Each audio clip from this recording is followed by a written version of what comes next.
ahí me pongo a grabar. Podemos ir entonces a, a los textos que nos convocaban hoy un poco también para reflexionar en la materia. Ustedes para hoy tenían el texto de Raymond Williams. ¿Lo pudieron leer o tener alguna apreciación u hojear?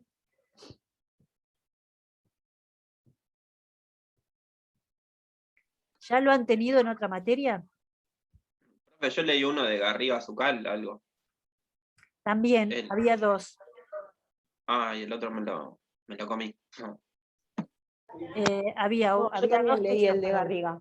el de Garriga Zucal. Sí, el de Garriga es como una, es un texto bastante sencillo que les dimos y es un estudio etnográfico que hace sobre las hinchadas y la apropiación que hace la hinchada del barrio y un poco también relacionado más que nada a la juventud, pero me parece que también entraría gente de mayor edad. Pero es como el club, hay una pertenencia barrial también en el club, ahí podemos ver un poco más, es un ejemplo para ver identidad también, ¿no? Culturas populares, identidad, procesos de construcción culturales, ese era más ejemplificador, que me parece... Una consulta. Sí. Yo tengo acá el texto porque algún texto yo lo tengo leído, algún tengo marcado, y este lo tenía. En la siguiente página del texto, que sería el 130, dice que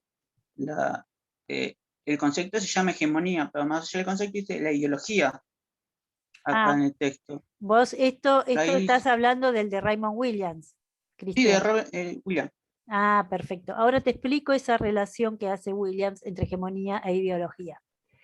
Porque no entiendo esa parte mucho. Porque porque es complejo. Sí, es complejo. Te entiendo. Yo por eso quería volver un poco sobre ese texto, porque es bastante complejo, el de Raymond Williams.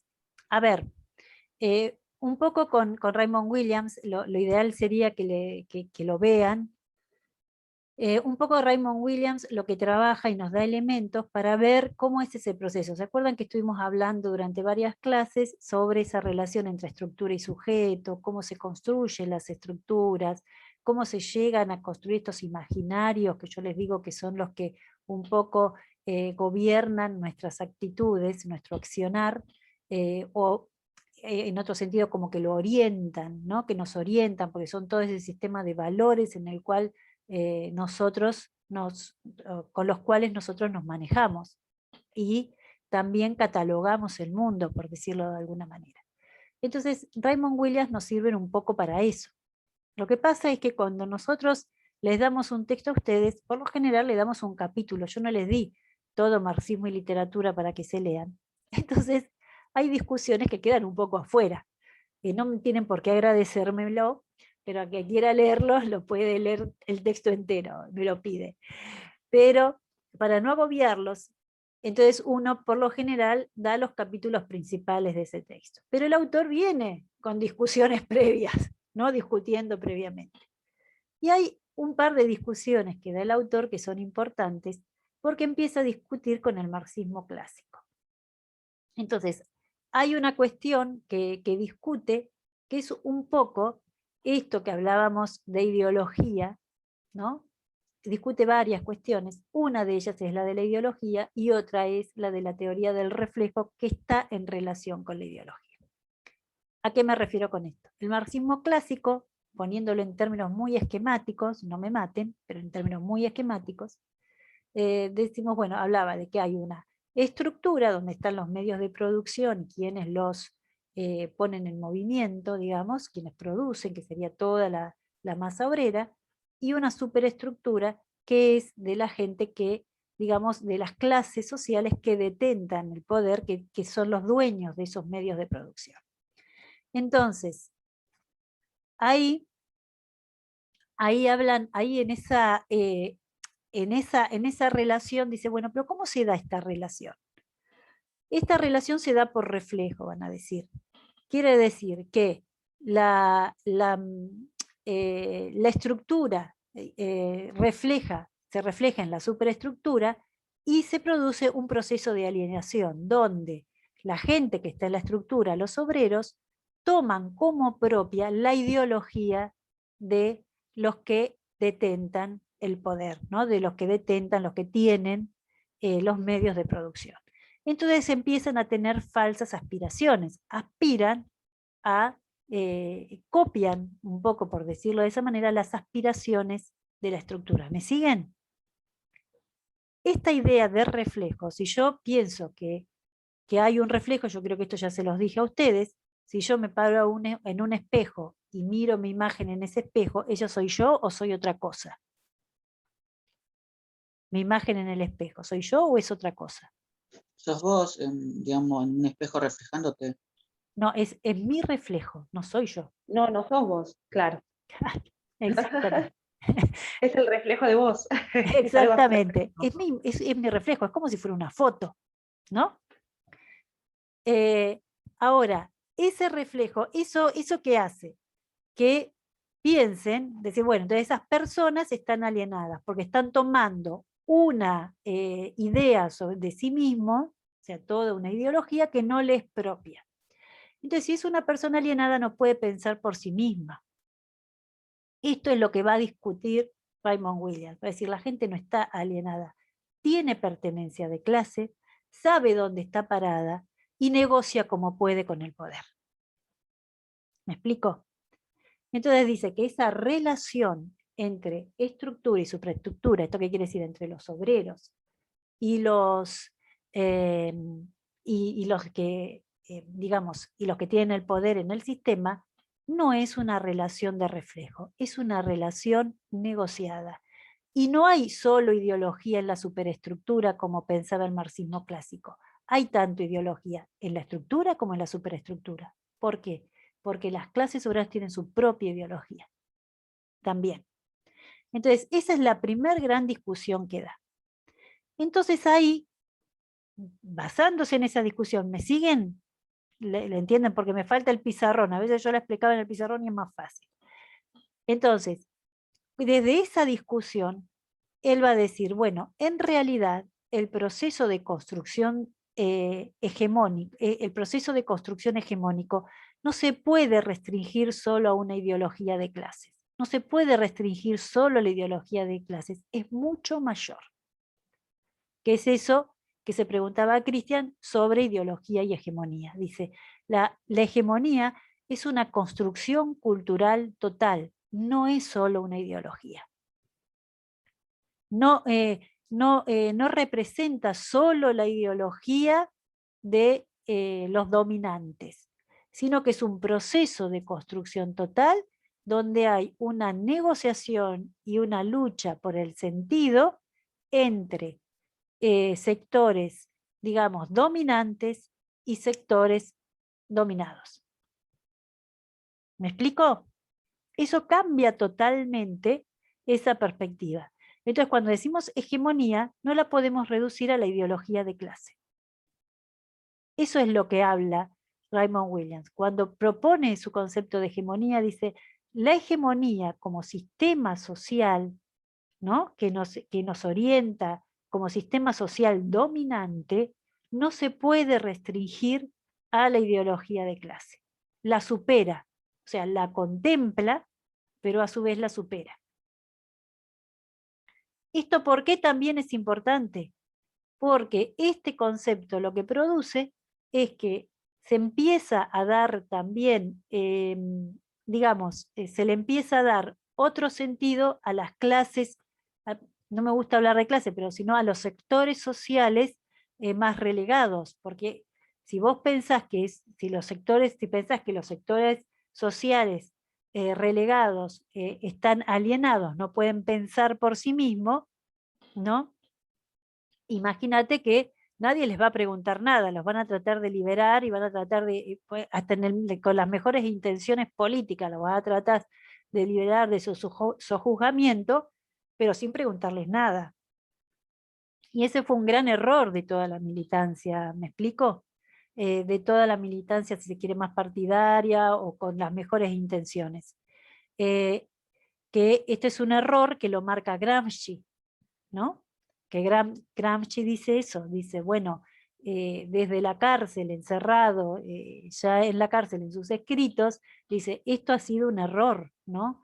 Porque los sectores dominados no, están no se dejan dominar o sojuzgar porque están alienados, sino que comprenden su situación, en la situación en la que se encuentran y negocian con las herramientas y negocian en la desigualdad, pero negocian. ¿Mm? Y si uno negocia es porque tiene una capacidad para hacerlo.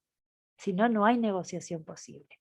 Entonces ahí empieza a complejizarse mucho más lo que es cuando hablamos de hegemonía tan fácilmente, que decimos medios hegemónicos, cuando hablamos de hegemonía y que nos cae un poco el término de la boca, tenemos que pensar que ese proceso de construcción hegemónico es complejo y negociado.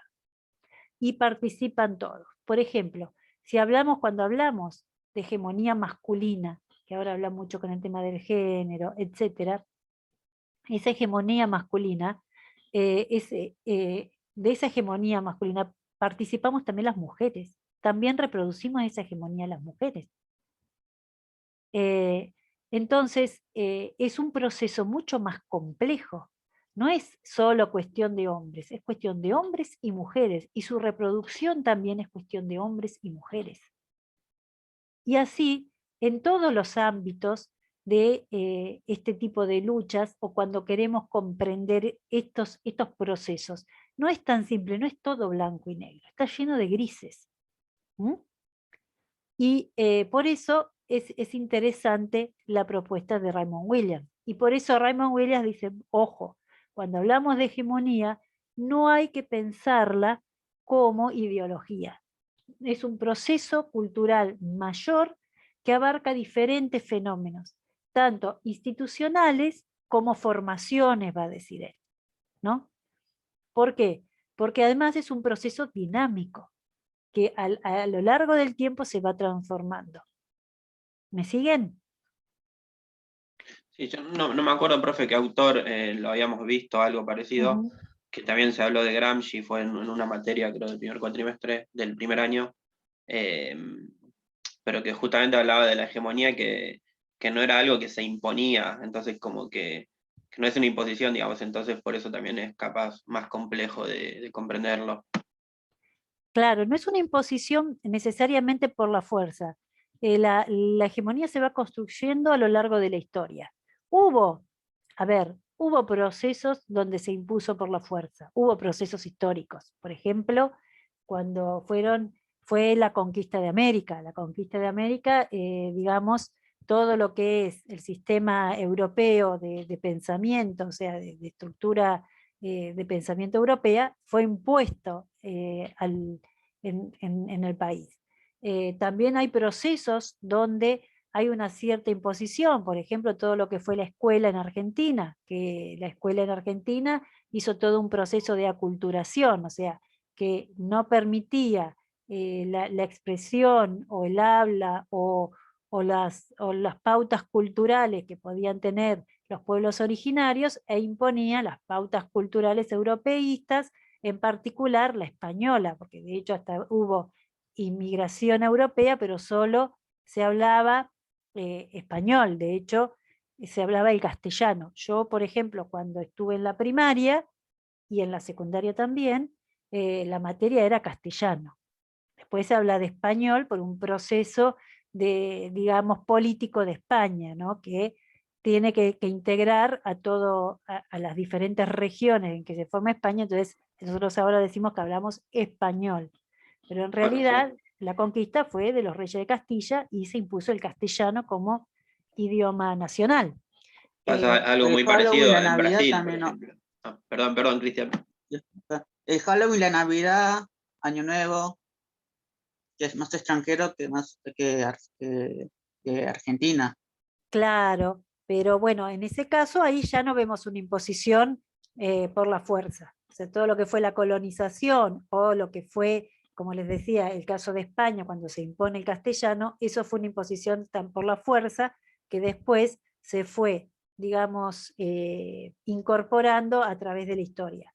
Pero el caso que vos decís, Cristian, que no son imposiciones, sino no son imposiciones por la fuerza, digamos, son, digamos, ya hay procesos de intercambio cultural que terminan posicionándose. En el caso de Halloween, de esas fiestas, tienen todo un correlato en todo lo que es en nuestro sistema económico neoliberal, tal vez. Lo podemos ir analizando, me parece, más desde esos lugares, ¿no? Como el mismo sistema capitalista en su instauración y en todos esos sistemas de negociación, como para poder, digamos, continuar y fortalecerse, uno de sus procesos culturales tiene que ver con esto, ¿no? Con la incorporación de prácticas culturales foráneas en nuestras regiones, en todo lo que es Latinoamérica.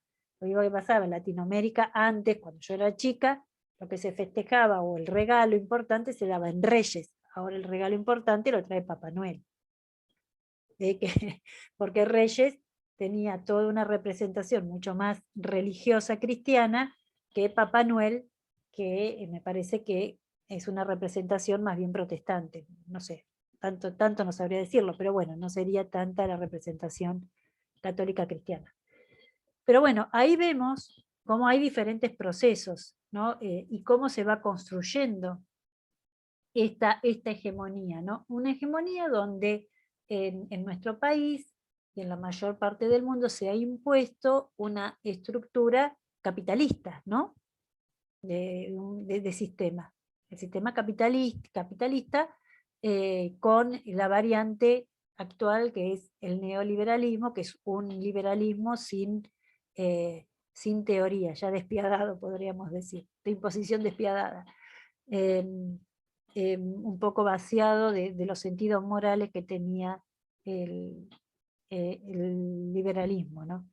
Pero bueno, esta matriz que es la que nos está rigiendo a todos, es lo que quería vivenciar Raymond Williams, es que es una matriz que no podemos decir que se impone necesariamente por la fuerza. Hay imposición por la fuerza, obviamente, en algunos momentos históricos o en algunos procesos puntuales, pero esto se construye, es una imposición que se va construyendo a lo largo de los años. Entonces ahí un poco es cuando Raymond Williams se pregunta, bueno, ¿y cómo es este proceso? ¿Cómo es que se da este proceso? Bueno, y este proceso para el autor, dice, bueno, ¿cómo se comienza dando? Es a través de, digamos, lo que es la tradición. Él dice, bueno, hay un proceso que podemos llamar, que es el dominante, que es el de la tradición, que son todos esos sentidos que están incorporados a nuestros imaginarios, para ponernos, él no habla de imaginarios, Raymond Williams, pero para ponerlo en términos que nosotros hemos estado manejando, ¿no? Entonces, que se van incorporando a nuestra estructura de pensamiento. Pero hay otros, ¿no?, que quedan, que se rechazan. Entonces dice, hay todo un montón de sentidos que son residuales. Pero residual no quiere decir que se rechazan y se perdieron, o son anacrónicos. No, sino que residual quiere decir que siguen en actividad, pero que no son los que en ese momento están legitimados por las mayorías.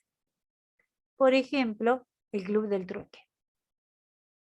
Digo, eso es un pensamiento, o una cooperativa de trabajo. Una cooperativa viene de un pensamiento que no es de una estructura de sentido, que no es la neoliberal que nos está rigiendo, pero sigue en actividad.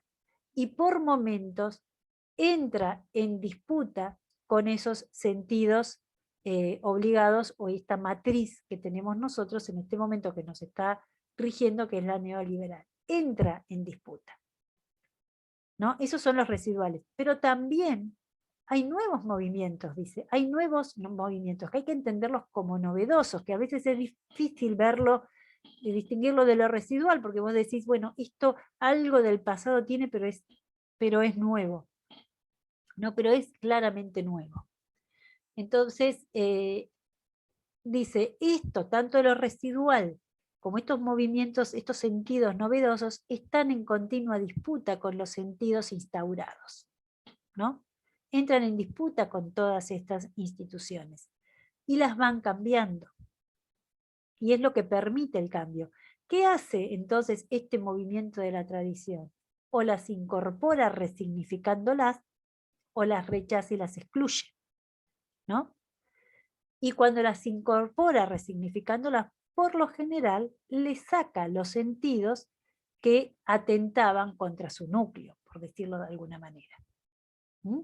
Por ejemplo, el caso más común o que uno ni bien piensa es el movimiento hippie, por ejemplo, en Estados Unidos, que implicaba toda una revolución o empezar a implementar una revolución social y al final terminó relegado a una moda. O cuando, me acuerdo que pude ir a Cuba cuando estaba estudiando en México y veía a un italiano gordo, lleno de oro, disculpen no por lo de italiano, pero era un extranjero, ¿no? A eso me refiero, lleno de oro en la playa con la camisa del Che, la remera con la imagen del Che.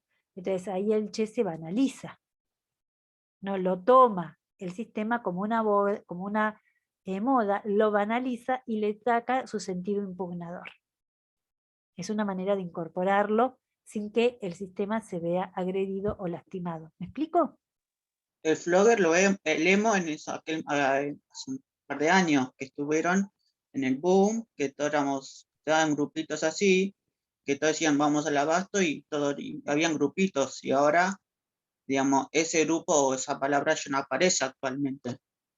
Sí, eso habría que ver el análisis de todos esos sectores, cómo en algún momento aparecen, hacen algún tipo de protesta, pero después hay que ver, no lo seguí, la verdad que a los floggers no lo seguí, no sabría decir si es una, si siguen teniendo, digamos, adeptos, si sigue siendo una inscripción identitaria importante, o se ha perdido. La verdad que no sé qué pasó con ese movimiento, pero es un movimiento que se podría pensar en con esta matriz, ¿no? De decir, bueno, cómo surgió, qué tipo contra qué se protestaba y cómo fue esa relación con el sistema y si llegó a incorporarse o no, o directamente a rechazarse y desvanecerse, ¿no? Pero bueno, un poco lo que Raymond Williams trata de ver en esta idea de tradición selectiva con estos movimientos es decir, bueno, ¿cómo es que se construye ese todo cultural?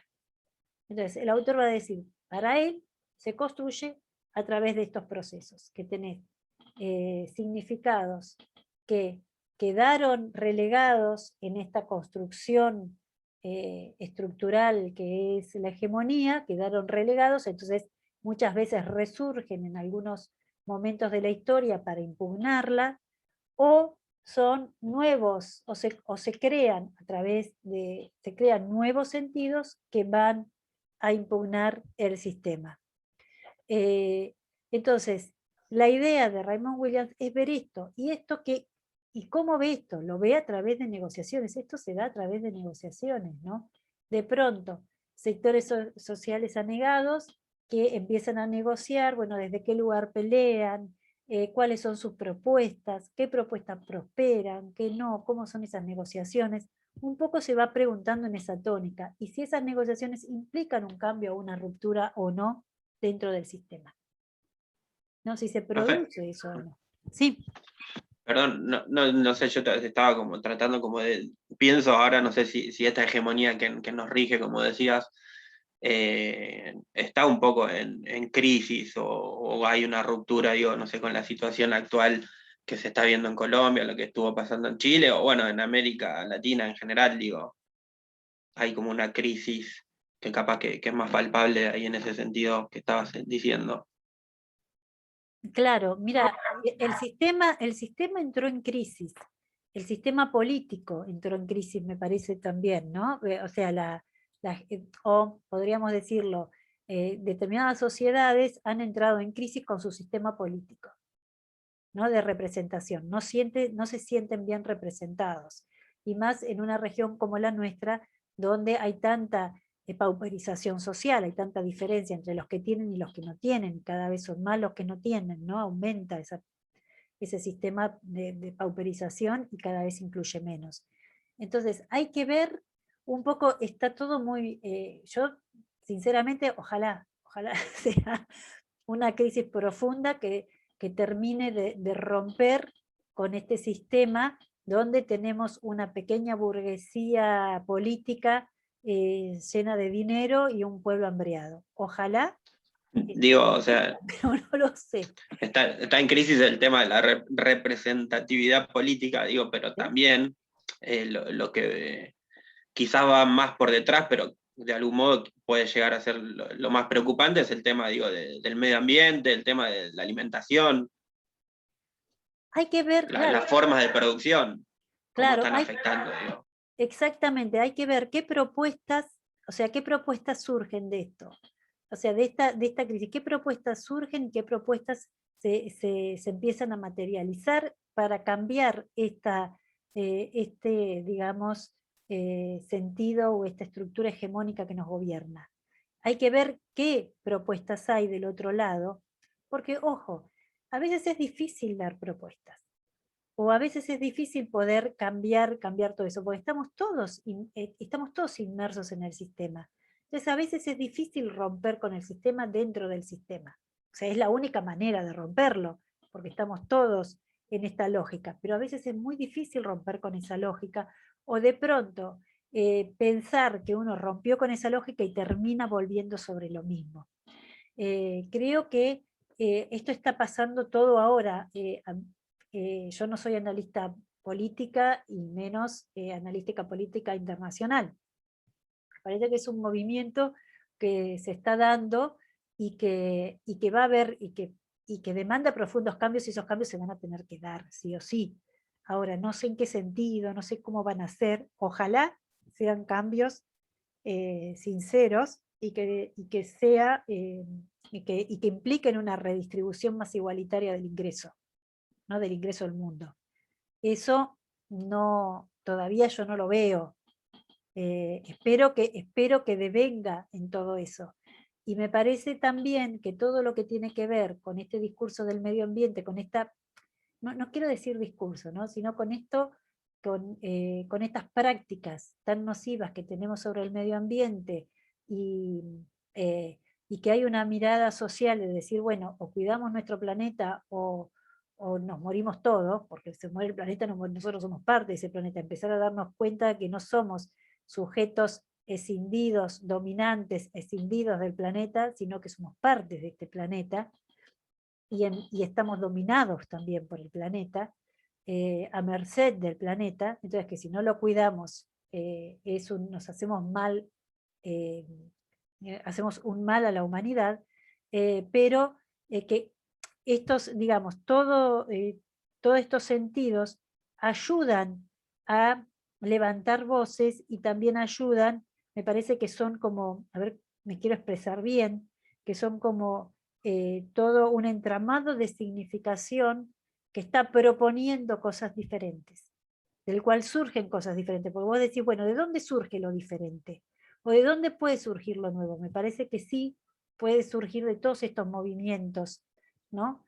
Ahora, no te podría decir, o sea, la esperanza la tengo, pero no te podría decir si sinceramente va a devenir en algo diferente, porque ya venimos, yo, bueno, tengo muy presente la crisis del 2001, que también pensaba que iba a ser un quiebre total del sistema, y no fue así. Al final el sistema como que se rearmó, se reconstruyó, y estamos en una crisis, y vemos a nivel regional, a nivel latinoamericano, que seguimos más o menos pidiendo lo mismo, ¿no?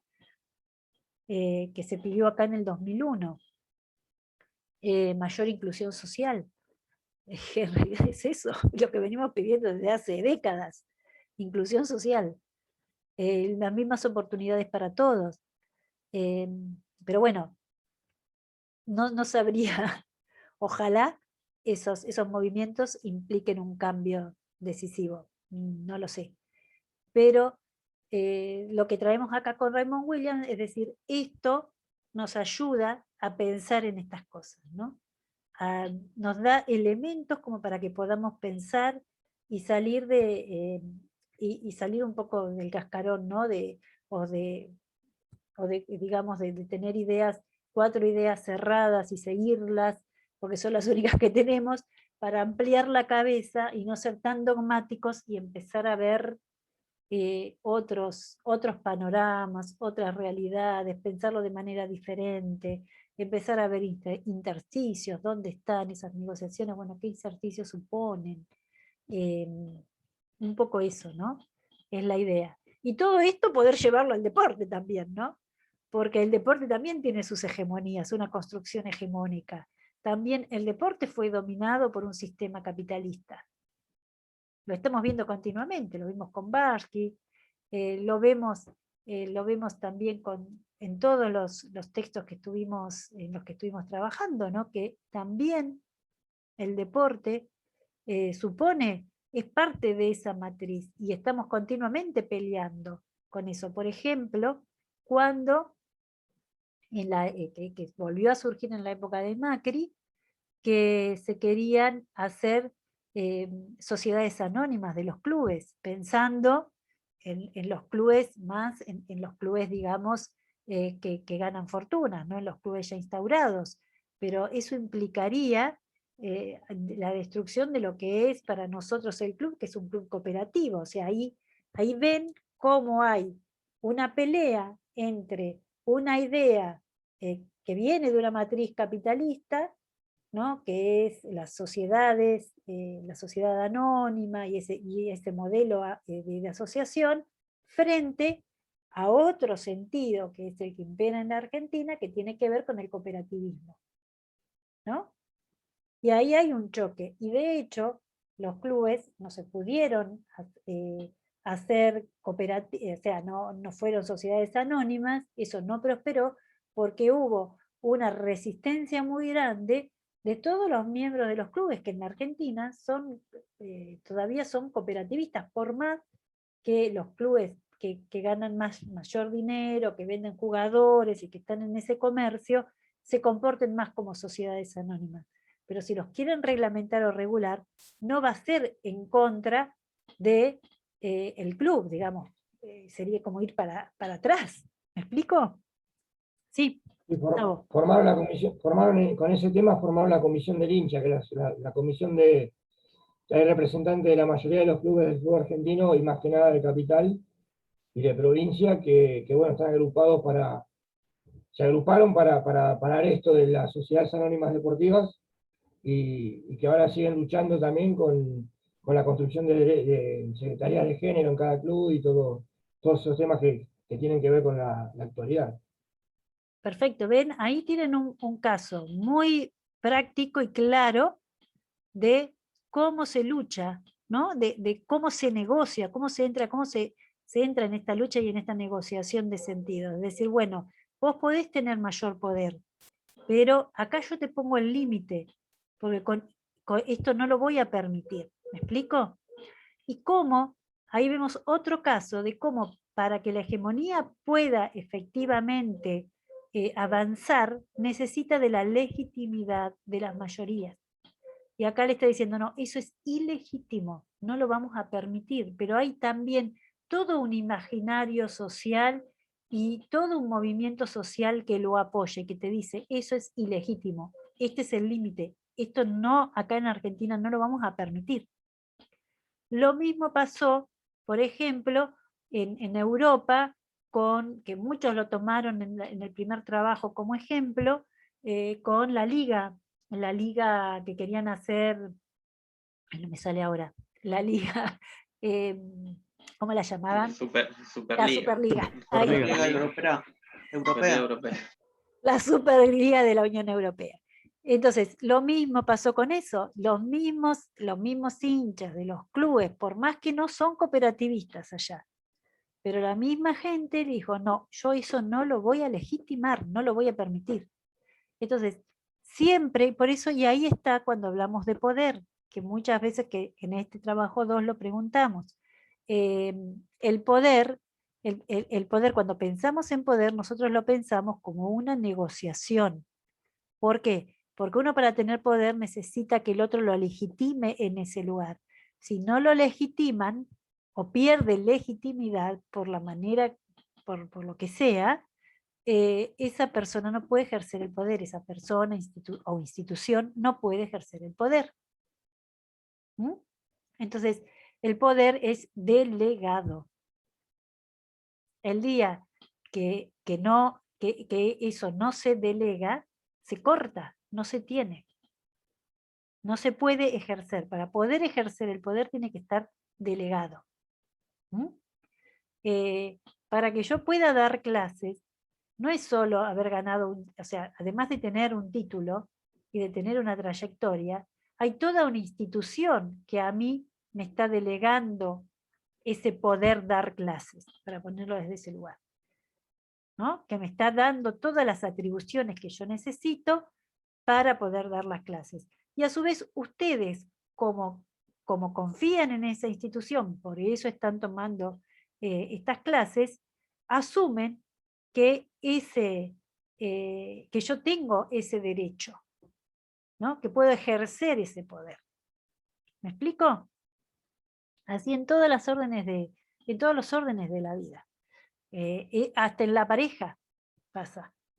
¿No? Eso de los chistes machistas y feministas hablan de eso, de el poder, quién lo tiene, quién lo delega, ¿no? ¿Quién se lo da a quién? En todos los ámbitos de la vida. Nosotros cuando hablamos de poder, hablamos desde el poder como esa intención de decir, bueno, puedo hacerlo, ¿no? Yo me puedo levantar todas las mañanas porque sé que puedo, ¿no? Que tengo poder para trabajar, puedo, no sé, hacer mis quehaceres cotidianos. Si no, ni siquiera me levanto, me agarro una depresión terrible y ni me levanto si creo que ese poder no lo tengo. ¿Estamos?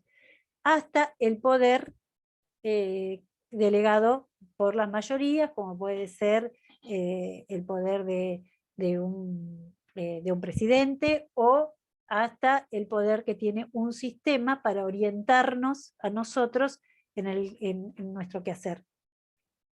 ¿Estamos? Entonces, a eso vamos cuando hablamos de poder. Y acá en estos casos que les marcaba, estamos viendo cómo se le pone límite a determinados poderes. Ustedes dicen, los más poderosos, los clubes más poderosos del mundo no pudieron hacer una Superliga. Porque le pusieron un límite. Le dijeron, eso no lo vamos a legitimar. No. Prefiero que se venda el club antes que legitimar eso. Le pedían, creo que se venda la cancha en un momento. No me acuerdo bien cómo fue eso. Pero, y ahí es un ejemplo muy claro en el deporte, cómo es esta relación entre los diferentes sectores que componen ese proceso hegemónico. Somos todos partes de ese proceso hegemónico, lo construimos entre todos, ¿no? Y somos todos responsables de esa construcción, desde el lugar en que estemos situados. Entonces, un poco yo les propongo que vean, que revisen a Raymond Williams, que lo vuelvan a ver en esta tónica, ¿no? Viendo esto que estamos marcando. Yo no sé por qué, pero Zoom no se me ha cortado, no me han mandado los 10 minutos y yo sé bastante que estamos. No, yo no he pagado nada, les diré. No he pagado nada, no he puesto un peso. Habré tocado algo que no tenía que tocar y me querrá después facturar en otro momento. A ¿no? mí, perdón, a mí me salió un aviso chiquitito abajo.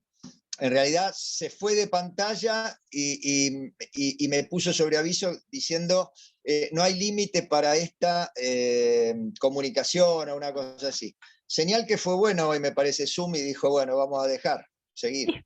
Sí, o después Es raro. o después me aparecerá en mi tarjeta. No, se ve que cada tanto pasa que se pone solo así para que se pueda hacer sin límite. Porque varias veces nos pasó en clases. Bueno, me alegro que sea por eso entonces. Bueno, y bueno, pero les comentaba eso, o sea, empiecen a ver con todos estos elementos a Raymond Williams, y yo lo que quiero es que cuando lean los textos, porque los tienen que leer, aunque a muchos no les agrade, a algunos, cuando lean, piensen en ejemplos deportivos, piensen en ejemplos cotidianos. Si la teoría no les sirve para repensar su medio, busquen otra teoría. O sea, es que fracasa la teoría, no ustedes. Ustedes no fracasan, fracasa la teoría. Entonces, lo que los invito es a eso, a que a mí Raymond Williams, por ejemplo, me ayuda a pensar en cómo se producen, y eso que es digamos, es muy antiguo, o sea, muy antiguo, es un súper clásico Raymond Williams. Es un tipo que había armado toda su teoría, un tipo, miren cómo hablo. Es un pensador que hizo toda su teoría en base a clases que daba de lengua para obreros, o sea, clases de literatura para obreros, en la década del 50. Entonces, pero para mí tiene una vigencia, más allá de todas las críticas que se le puede hacer, tiene una vigencia porque permite pensar procesos de estructuración social más en Latinoamérica, ¿no? Cómo es Latinoamérica, donde Latinoamérica es todo mucho más caótico, ¿no? Uno piensa en Bourdieu, que ya lo vamos a ver en las próximas clases, que seguramente ustedes lo han visto, es un pensador que pega mucho más con Europa, porque ve más la reproducción, es más ordenado. En cambio, Raymond Williams permite ver mucho mejor o acercarnos más a nuestro desorden, por decirlo de alguna manera, ¿no? A que somos más caóticos, ¿no? Pero fue una consulta. Sí. ¿Por qué los autores son medio, a ver, porque estoy cursando estos años, que a veces se contraponen o están de acuerdo o es como un crucigrama, es como lo político, viste que son diferentes pensamientos, pero uno te explica otro, pero otro te contrapone, te dice, está bien, te afirmo, pero te agrego otra cosa más. Bueno, eso son todas discusiones. Uno cuando discute, supuestamente, no, o sea, todos cuando discutimos es para imponer nuestra idea. Ahora, podemos, además de querer imponer nuestra idea, podemos discutir y abrir la cabeza y dejar que las ideas del otro también digamos, me conmuevan, por decirlo de alguna manera. Entonces, cuando las ideas del otro me conmueven, me surgen nuevas ideas. Está buenísimo eso, ¿no? Por eso decimos hay que oír, hay que escuchar al otro. En una conversación, en un diálogo, porque el diálogo siempre implica una transformación. Entonces, un poco los autores hacen eso, hacen una transformación. Toman a otro, dice, bueno, en esto me interesa, esto lo apoyo, pero van un poquitito más o refutan alguna otra cosa. Siempre con respeto y con respeto a la obra de los demás que se han puesto a pensar, estemos de acuerdo o no, se han puesto a pensar y han hecho ese esfuerzo de sistematizar su pensamiento. Entonces, es un poco así como se construye la teoría, ¿no? Escuchando, aprendiendo y transformando, no solo lo que el otro dice, sino lo que uno piensa. ¿Mm? No sé si te respondo a lo que ibas. Ah, sí, ya más o menos comprendo.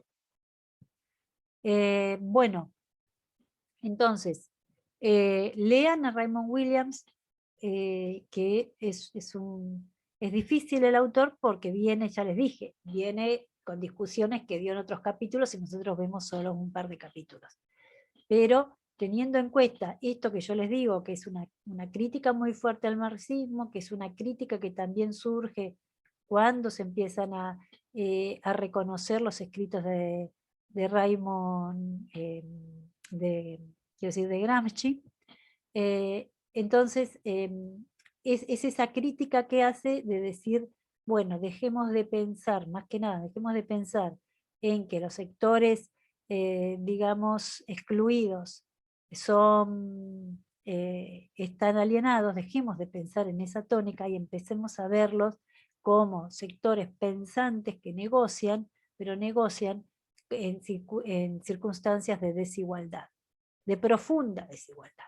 Entonces esa negociación obviamente va a estar signada por esa desigualdad. ¿Mm?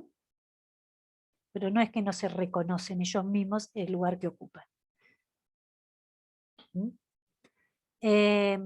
Bueno, no sé si tienen alguna pregunta.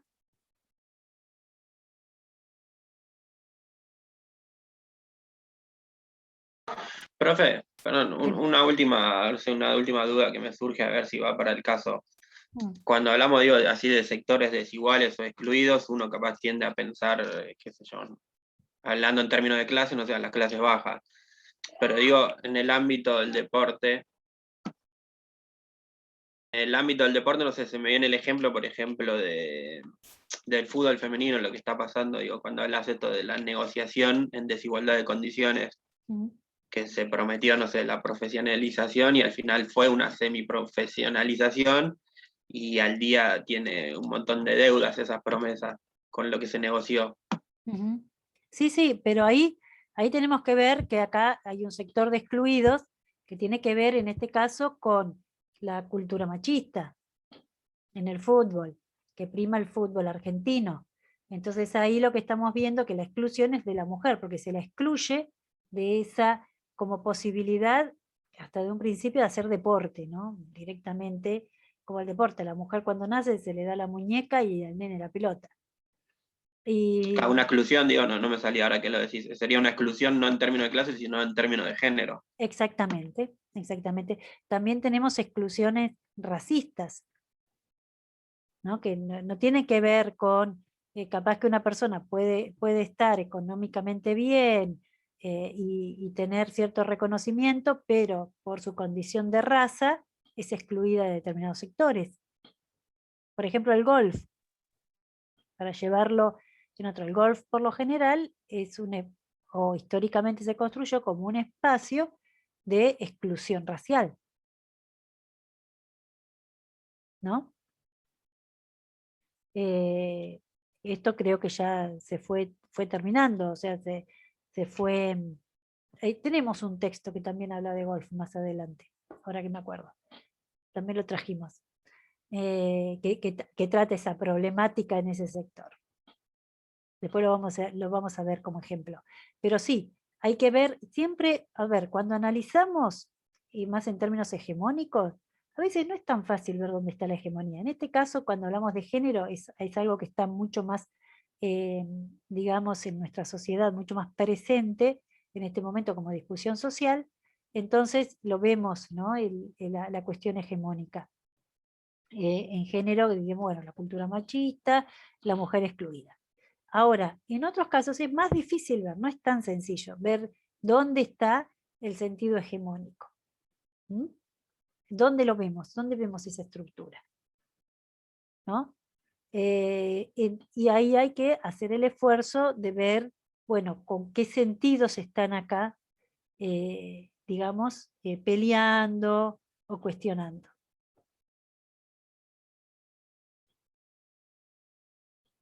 Yo también estaba pensando sobre cuando en Estados Unidos el tema de desigualdad en la sociedad con las personas blancas, como ellos le dicen, las personas de color, cuando los reclamos comúnmente, cuando hacen reclamos en la calle, también en un momento la Liga de Estados Unidos hacían un minuto de silencio, se agachaban y reclamaban una forma de decir a la hegemonía, que digamos así, al Estado, que haga algo, los crímenes y más igualdad.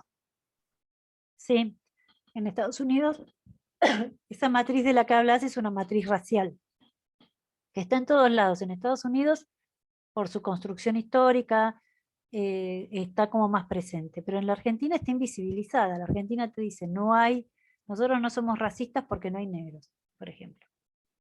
Yo lo he escuchado un montón de veces en la Argentina. Entonces directamente es tan racista que invisibiliza a su población afroamericana, por ponerlo en términos más amigables. Lo invisibiliza. Es peor, ¿no? Es que es peor, en ese sentido, es todavía peor. Peor, no sé, las dos cosas son malas, pero digamos, el problema racial es un problema que está en todas las sociedades. Más porque nosotros tenemos una matriz occidentalista donde digamos, el prototipo de persona es el blanco, de ojos claros y atlético. los que no estamos en esa línea la tenemos que remar. Los que no salimos así, ni blancos, atléticos, ni bellos, la tuvimos que remar toda la vida. Pero bueno, ahí estamos viendo cuál es la matriz occidentalista que rige en nuestras sociedades y que se ha cuestionado, pero que todavía sigue estando presente. Y en países donde, por ejemplo, el mestizaje es una de las características de la población. Si bien somos todos mestizos, no hay seres puros en esta tierra, por suerte, pero bueno, el mestizaje me refiero a la población, por ejemplo, o amerindia, o la población, digamos, africana, que me acuerdo, se me viene a la cabeza Cuba, donde todavía continuaba un racismo, por más que hubo una revolución que lo trató de eliminar, el racismo continúa, porque es una matriz cultural que todavía está muy presente, ¿no? Yo hasta recuerdo que ya les digo, yo fui en el 98, miren de cuándo estoy hablando, en el 98, que fui con una amiga y nos sentábamos en el hotel, a tomar mate, y el mate siempre llama la atención, entonces hace que charle, que se acercan unos chicos a charlar con nosotros por el tema del mate, y salió una persona del hotel y nos dijo que no podíamos estar charlando con esa gente. Eran chicos, obviamente, con rasgos africanos. Y bueno, y ahí nosotros lo que hicimos fue, ¿cuál es el umbral del hotel? Bueno, nos paramos, nos sentamos en el umbral de al lado y seguimos charlando y tomando mate con los chicos. Pero bueno, la actitud fue, nosotras no podíamos hablar, siendo turistas blancas, no podíamos hablar con esos chicos. O sea, el racismo todavía está presente, y muy presente. Cosa que nosotros uno podría pensar que no. Pero es una matriz, ya le digo, es mucho más, está mucho más arraigada. Pero en nuestro país también está, y súper arraigada. Pero bueno. Bueno, ¿alguna otra pregunta? ¿Les quedó? Ahí estoy viendo que alguien nos está viendo a través de otro.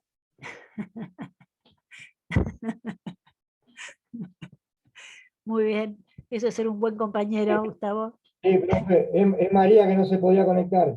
Ah, por eso. Igual yo esta la estoy grabando y después la subo. Va a ser un plomo, no sé quién la va a escuchar porque es larguísima la clase. Pero bueno, yo igual la grabo y la subo. Para que la escuchen de a pedacitos el que tenga ganas. Bueno, no sé, chicos, ¿tienen alguna otra pregunta o no? Bueno, si quieren, por esta cortamos y nos vemos el próximo miércoles. ¿Les parece? Bueno, les mando un abrazo enorme desde la distancia, porque por lo menos a distancia nos podemos abrazar. Está muy bien. Chao, profe. Chao. Chao. Chao, suerte. Chao, profe. Nos vemos. Chao.